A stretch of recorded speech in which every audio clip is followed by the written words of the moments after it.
हाल ही में Portuguese government ने अपना इमिग्रेशन प्लान पेश किया है जिसमें 41 पॉइंट्स उन्होंने बताए हैं और इन सारी मेजर्स का मकसद ये है कि पुर्तगाल में इमिग्रेशन को रेगुलेट किया जाए, पुर्तगाल में एंट्री सिस्टम को कंट्रोल किया जाए। इस वीडियो में आपके सभी डाउट्स क्लियर हो जाएंगे कि कौन से वीज़ाज होंगे, किनको यहाँ पे एंट्री मिलेगी और कब ये रूल्स अप्लाई होंगे। हर एक चीज़ के बारे में जो भी आपके डाउट्स हैं इस वीडियो में क्लियर हो जाएंगे और करंट सिचुएशन क्या है इसके बारे में भी आपको मैं एंड में बताऊंगी। स्वागत है आपका स्काई कॉर चैनल में। अगर आप मेरे चैनल पे पहली बार आए हैं तो मैं बता दूं कि मैं पुनीत हूं और मैं पुर्तगाल में रहती हूं और मैं यूरोपियन लाइफस्टाइल एंड इन्फॉर्मेशन से रिलेटेड वीडियोस बनाती हूं। तो अगर आपने मेरे चैनल को सब्सक्राइब नहीं किया है तो ज़रूर कर दें और मेरी वीडियोज़ को लाइक, शेयर, कॉमेंट भी ज़रूर किया करें। पोर्चुगीज गवर्नमेंट ने अपना एक्शन प्लान पेश किया है इमिग्रेशन से रिलेटेड, जो कि काउंसिल ऑफ मिनिस्टर्स ने अप्रूव किया है। 3 जून मॉर्निंग में ये प्लान पेश करने से पहले ही गवर्नमेंट ऑफिशियल्स ने प्रेस में ये चीज़ क्लियर कर दी थी कि स्ट्रिक्ट रूल्स बनाए जाएंगे इमिग्रेशन से रिलेटेड और यहाँ पे जो एंट्री सिस्टम है उसे कंट्रोल किया जाएगा उनके प्लान के अकॉर्डिंग। एंड इवन जब से नई सरकार बनी है तब से ये चीज़ बार बार उन्होंने प्रेस में ये चीज़ बोली है कि हम इमिग्रेशन के मुद्दे को पार्लियामेंट तक लेकर जाएंगे एंड एट लास्ट वो इस मुद्दे को पार्लियामेंट तक ले आए हैं। एंड इस इमिग्रेशन प्लान में सबसे बड़ी चीज़ ये है कि जो फाइल लॉक सिस्टम है, जिसे एक्सप्रेशन ऑफ इंटरेस्ट भी बोल देते हैं, उसको टर्मिनेट किया जाए, बंद किया जाए। इस प्लान में उन्होंने बताया कि जो माइग्रेंट पॉपुलेशन पुर्तगाल में है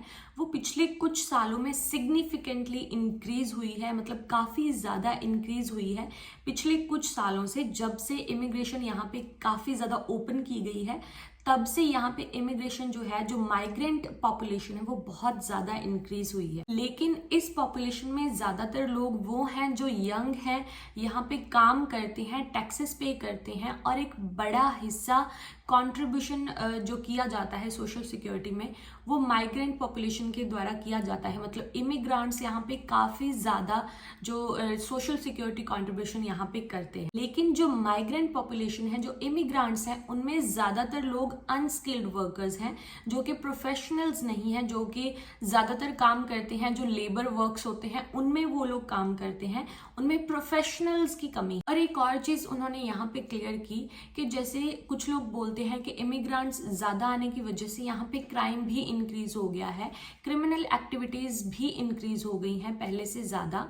तो इस चीज़ को उन्होंने यहाँ पे क्लियर किया कि इस चीज़ का कोई भी प्रूफ नहीं है कि इमिग्रांट्स यहाँ पे क्रिमिनल एक्टिविटीज़ में इन्वॉल्व है। इस चीज़ को उन्होंने डिनाई किया है। तो अब प्रॉब्लम एक्चुअल में है क्या, कौन सी चैलेंजेस पुर्तगाल फेस कर रहा है बिकॉज ऑफ इमिग्रेशन, जिसकी वजह से ये स्टेप उठाने की बात वो कर रहे हैं। तो उन्होंने जैसे प्रॉब्लम्स बताई कि यहाँ पे कोई भी रेजिडेंसी अप्लाई कर सकता है, कोई यहाँ पे एंट्री रूल्स नहीं है, कोई भी आकर यहाँ पे पुर्तगाल में आकर रेजिडेंसी के लिए अप्लाई कर सकता है, जो कि पुर्तगाल की सिक्योरिटी के लिए अच्छा नहीं है और यहाँ की जो रेपुटेशन है पुर्तगाल की उसके लिए अच्छा नहीं है। एंड सेफ को खत्म करके आइमा को लाया गया and it was a complete failure. कि जैसे सेफ को खत्म किया गया था कि प्रोसेसिंग जो है वो जितनी भी इमिग्रांट्स की एप्लीकेशंस हैं उनको जल्दी प्रोसेस किया जाए, आइमा को बनाया गया।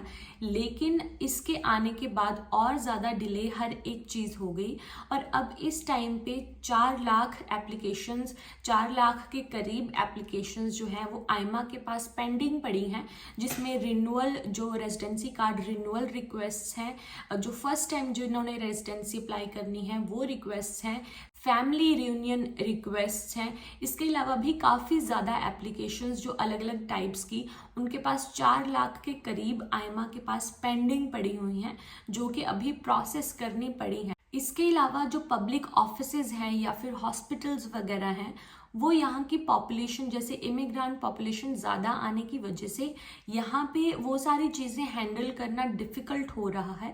बिकॉज़ जैसे यहाँ का जो इंफ्रास्ट्रक्चर है वो इतनी ज़्यादा पॉपुलेशन को हैंडल करने के लिए नहीं बनाया गया था, जैसे स्पेशली हॉस्पिटल्स हो गए। तो यहाँ पे जैसे लोगों को पब्लिक ऑफिसेज में या फिर हॉस्पिटल्स में लोगों को अपॉइंटमेंट्स नहीं मिल रही हैं, जिसकी वजह से यहाँ पे लोग सफ़र कर रहे हैं। जो पोर्चुगीज़ लोग हैं वो भी सफ़र कर रहे हैं और जो इमिग्रांट्स यहाँ पे हैं वो भी सफ़र कर रहे हैं। तो इस सिचुएशन में और ज़्यादा इमिग्रांट्स को लाने का कोई मतलब नहीं बनता है, ताकि यहाँ के जो लोग ऑलरेडी यहाँ पे हैं उनको पहले उनकी सिचुएशन ठीक की जाए। इसके अलावा ह्यूमन ट्रैफिकिंग के बहुत ज़्यादा केसेस यहाँ पे सामने आए हैं, बिकॉज यहाँ पे जैसे इमिग्रेशन ओपन है, इसकी वजह से काफ़ी ज़्यादा इस तरह के केसेस भी सामने आए हैं। और यहाँ पे फॉरेन सिटीजन्स काफ़ी ज़्यादा हो गए हैं, मतलब जो इमिग्रेंट पॉपुलेशन जो ऑलरेडी पासपोर्ट होल्डर हो चुकी है उनकी पॉपुलेशन भी काफ़ी ज़्यादा अब हो चुकी है। तो अपने एक्शन प्लान में उन्होंने 41 पॉइंट्स बताए हैं कि उनका क्या प्लान है, किस तरह वो यहाँ की इमिग्रेशन को कंट्रोल करेंगे, कौन सी इमिग्रेशन वो ओपन करेंगे। इसके रिगार्डिंग उन्होंने 41 पॉइंट्स बताए हैं, जिनमें से सबसे पहला पॉइंट यही है कि यहाँ पे सबसे पहले तो फाइल लॉक सिस्टम जो यहाँ पे है, जो एक्सप्रेशन ऑफ इंटरेस्ट है उसको टर्मिनेट किया जाए। और यहाँ पे जो फाइल लॉक करवाते हैं स्पेशली आर्टिकल 88, 89 उस चीज़ को बंद किया जाए। जिन इमिग्रांट्स ने ऑलरेडी अप्लाई किया हुआ है, चाहे वो फर्स्ट टाइम रेजिडेंसी कार्ड्स हो या फिर रिन्यूअल्स हो या फिर जो भी फैमिली अपॉइंटमेंट्स हो, सबको प्रोसेस किया जाए। और जो बैकलॉग इकट्ठा हो गया है एप्लीकेशंस का, उनको जल्द से जल्द निकाला जाए, उनको जल्द से जल्द प्रोसेस किया जाए, टाइमली कार्ड्स डिस्ट्रीब्यूट किए जाएं। और फैमिली यूनिफिकेशन के जो केसेस हैं, जो रिक्वेस्ट ऑलरेडी आ चुकी हैं, उनको प्रायोरिटी दी जाए और उनकी जो रिक्वेस्ट हैं वो जल्दी की जाए। इसके अलावा अपॉइंटमेंट्स जो हैं वो फैमिली यूनिफिकेशन की अपॉइंटमेंट्स ओपन की जाएं, ताकि जो इमिग्रेंट्स ऑलरेडी यहाँ पे हैं वो अपनी फैमिली को यहाँ पे बुला सकें और अपनी जो फैमिली के साथ यहाँ पे रह सकें, उनको सफ़र यहाँ पे ना करना पड़े। इसके अलावा जो स्टूडेंट्स हैं, जो यंग स्टूडेंट्स हैं या फिर प्रोफेशनल्स हैं, उनको भी यहाँ पे प्रायोरिटी दी जाए, उनकी एप्लीकेशंस को भी ऑन प्रायोरिटी बेसिस उनको प्रोसेस किया जाए। और यंग प्रोफेशनल्स जो हैं, जो यहाँ पे स्किल्ड वर्कर्स हैं, उनको वीज़ाज़ दिए जाएँ, स्पेशल टीम बिठाई जाए जो उनके वीज़ाज़, मतलब जो प्रोफेशनल्स हैं, जो प्रोफेशनल कैटेगरी में आते हैं, उनके वीज़ाज़ को जल्दी प्रोसेस करें, और ताकि उनको ज़्यादा प्रॉब्लम्स ना आए पुर्तगाल में वीज़ा अप्लाई करने के लिए, पुर्तगाल में आने के लिए। तो यंग टैलेंट को यहाँ पे अट्रैक्ट किया जाए। इसके अलावा न्यू बॉर्डर कंट्रोल सिस्टम बनाया जाए, ताकि पुर्तगाल में इलीगल एंट्री को कंट्रोल किया जाए, और बॉर्डर पे सिक्योरिटी सिस्टम ऐसा इंस्टॉल किया जाए ताकि यहाँ पे जो भी एंट्रीज होती हैं वो रेगुलेट हो यहाँ पे। इसके अलावा आईमा को स्ट्रेंथन करने के लिए यहाँ पे और ज़्यादा स्टाफ आईमा में हायर किया जाए। मल्टीफोर्स इंस्पेक्शन टीम बनाई जाएगी जो कि ह्यूमन ट्रैफिकिंग, इलीगल इमिग्रेशन या फिर जितने भी ह्यूमन राइट्स जिनमें वायलेशन होती है उन सारे केसेस को देखेगा। असाइलम सीकर्स और रेफ्यूजीज के लिए यहाँ पे वैकेंसीज ओपन की जाएंगी, और पोर्चुगीज लर्निंग क्लासेस इंक्रीज की जाएंगी। मतलब जो भी यहाँ पे इमिग्रेंट्स पोर्चुगीज सीखना चाहता है, यहाँ पे रहकर उनको इजीली वो चीज प्रोवाइड की जाए, इसके लिए भी काम किया जाएगा। सबको इक्वली यहाँ पे हेल्थ केयर सर्विसेज दी जाए, इसके लिए काम किया जाएगा। इसके अलावा जो रेजिडेंसी रिन्यूअल रिक्वेस्ट हैं वो सारी IRN ऑफिस में की जाए इंस्टेड ऑफ ऑटोमेटिक, के IRN ऑफिस में फेस टू फेस वो जो रिन्यूअल्स हैं वो की जाए। और इसी तरह और भी बहुत सारे पॉइंट्स उन्होंने अपने माइग्रेशन जो इमिग्रेशन प्लान है उसमें मेंशन किए हैं। जो मेन पॉइंट्स हैं मैंने आपको अभी बता दिए। तो अब क्वेश्चन ये है कि ये सारी चीज़ें जितने भी मैंने बताई हैं, ये सारी चीज़ें कब इम्प्लीमेंट होंगी पुर्तगाल में, कब ये सारी चीज़ें अप्लाई हो जाएंगी।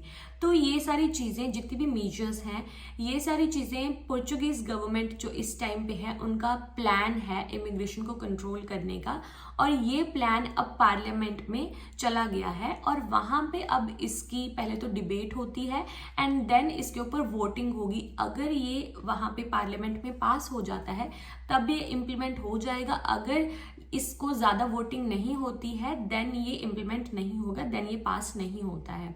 तो 4 जून को पार्लियामेंट में इसके ऊपर डिस्कशन भी हुई है। जैसे 3 जून को ये प्लान पहले पेश किया गया था और उसके बाद 4 जून को पार्लियामेंट में इसके बारे में डिस्कशन हुई है। तो अभी तक इसका मिक्स रिस्पांस रहा है, मतलब इसके कुछ पॉइंट्स को अच्छा भी कहा गया है पार्लियामेंट में और कुछ पॉइंट्स को बिल्कुल डिनाई किया गया है। मिनिस्ट्री ऑफ इकोनॉमी भी इसके फेवर में नहीं थी कि अगर इस तरह हुआ देन पुर्तगाल में जो प्रॉब्लम्स और ज़्यादा हो जाएंगी, बिकॉज जैसे काफ़ी बड़ा हिस्सा पुर्तगाल में इमिग्रेंट्स का जो यहाँ पे काम करता है और यहाँ पे कंट्रीब्यूशन, सोशल सिक्योरिटी कंट्रीब्यूशन करता है। तो इस चीज़ के रिगार्डिंग काफ़ी ज़्यादा डिबेट भी हुई, तो अभी तक ही इसका मिक्स रिस्पॉन्स आया है। सो लेट्स सी कि पुर्तगाल में ये प्लान जो है वो पास होता है पार्लियामेंट में या नहीं होता है। लेकिन क्वेश्चन ये है, जिन्होंने ऑलरेडी अप्लाई कर दिया है उनका क्या? तो जिन्होंने ऑलरेडी फाइल लॉक कर दी है उनके केस में इस चीज़ का कोई इशू नहीं होगा। ये सारी चीज़ें, ये सारे रूल्स उन्हीं के लिए हैं जो इन फ्यूचर होंगी। जिन्होंने अभी फाइल लॉक नहीं की है, ये सारे रूल्स उनके लिए हैं।